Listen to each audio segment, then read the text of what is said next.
Hey all, my name is Jacksonation. Welcome back. Today you're here because you want to build a water attribute deck for Akora TCG, and that is very understandable. You see, in my initial go around of doing deck profiles, I did not cover every single attribute. In fact, I didn't do water, divine, or spirit, but we're recovering not only the older attributes, but we're getting those attributes we missed in the coming videos. So that should be something to look forward to, and if there's any new alchemists out there, this should be a very good resource just to get kind of a basic idea of what a deck for these attributes should roughly look like. It's also been a learning opportunity for me because it's given me an excuse to go over attributes I wouldn't normally play, get out of my comfort zone a little bit, and explore some different play styles. But yeah, I mean, new sets have released since my older videos, so it's going to be neat to see, some updated deck lists with newer cards. But today our Akora is Akuma-Shizuku, so this is a demon attribute card, meaning we get synergies with multi-attribute cards such as Darkness Within. Also, Akora now have abilities in more recent sets, so we're going to be seeing a lot more of that kind of factor into that thought process when deck building. So very, very neat. Akuma-Shizuku's ability says once during your turn, you may draw a card and discard a card. Your opponent draws a card and discards a card as well. So that is very, very nice ability and kind of helps you kind of cycle through your hand, get rid of cards you may not need, and draw into something well, but it also gives the opponent that opportunity as well. But given the control-based nature of this deck, giving the opponent a draw and a discard might not be a terrible thing. You might not even have to worry about that. But let's get right into the deck list here. With every great deck list, we start off with the Relic Shards. Now we have 1, 2, 3, 4, 5, 6, 7, 8, 9, 10, 11, 12 water attribute Relic Shards in this deck. Very, very solid. We also have some shiny ones I kind of wanted to flex just a little bit, and that is understandable.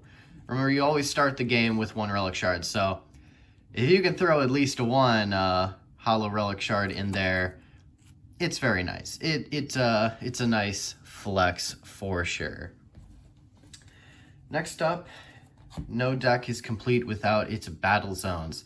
We have 3 copies of Lost Atlantis. Your Akora gains 100 attack power for each water relic shard you have in play, and during your preparation phase, you can actually draw an additional card, but you cannot attack the turn you use that ability. So Lost Atlantis is a very, very solid choice for decks of this nature. Next up, we have Changing the Tide.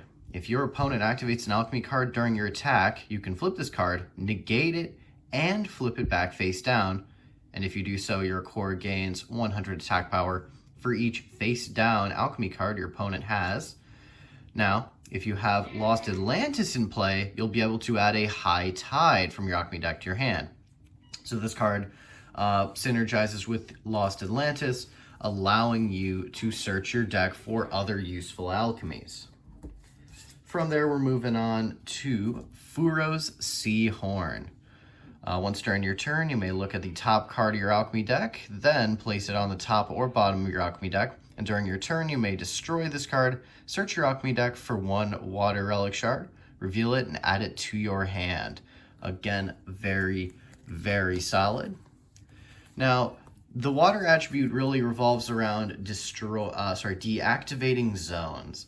So basically, you'll be able to, if say an eternity card is giving you trouble, you can deactivate that zone that card is in, rendering all effects from alchemies in that zone useless for the duration of however long it's deactivated.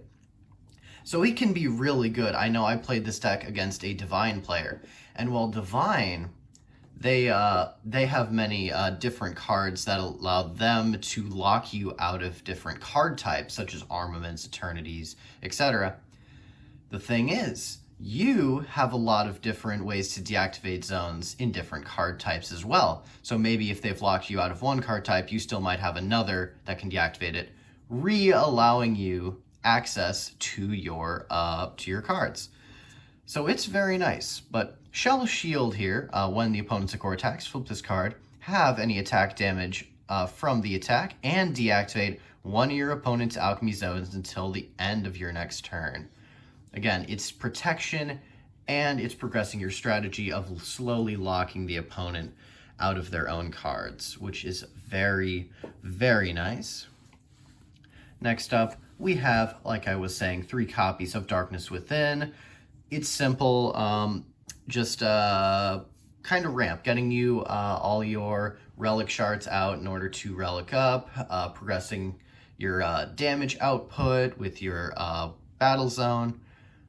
Darkness Within, I mean, same thing with Rage Unleashed. If you can throw them, if in a deck, if they match the type of your Akora, absolutely 3 copies mandatory every single time.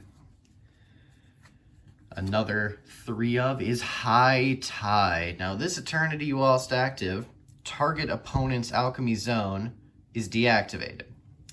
This will linger on the board, and unless your opponent has a card like a Anti Alchemy, in order to destroy it, it will continue to persist in its ability of deactivating a zone. So this can really screw over your opponent if they have a very problematic card for you, if they're gaining a lot of attack points or progressing their strategy with a particular armament or, say, Eternity. Even you could prevent them from flipping up, say, a set Sanctum key. I mean, there's endless possibilities with High Tide. Its secondary ability is a once per turn one. Place 1 card from your hand to the bottom of the alchemy deck to draw a card.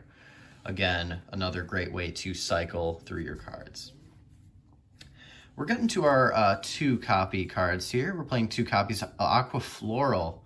The equipped Akora gains 250 attack power for each of your opponent's deactivated zones. Very, very nice. And at the start of your turn, you may skip your draw phase and select one of your opponent's alchemy zones and deactivate it until the start of your next turn.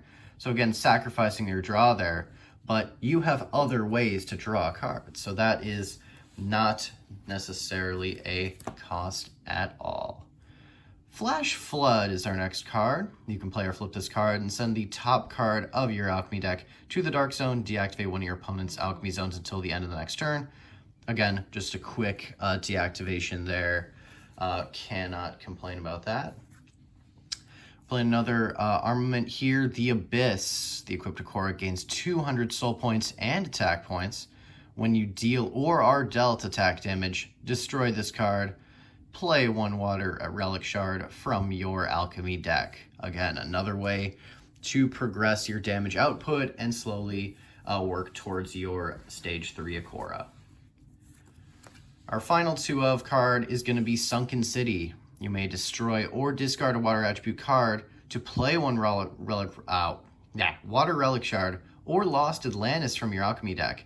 Again, very good if you aren't able to, for whatever reason, you can't seem to draw into that one of your 3 copies of Lost Atlantis, or you just need that 1 final shard. This is a great way to get that search from your deck immediately.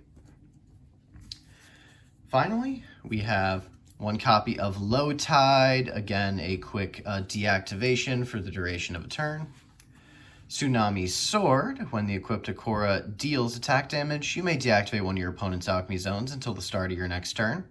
And when the opponent attacks, you may destroy 2 of your water Relic Shards to negate the attack and destroy this card. Again, more defense there.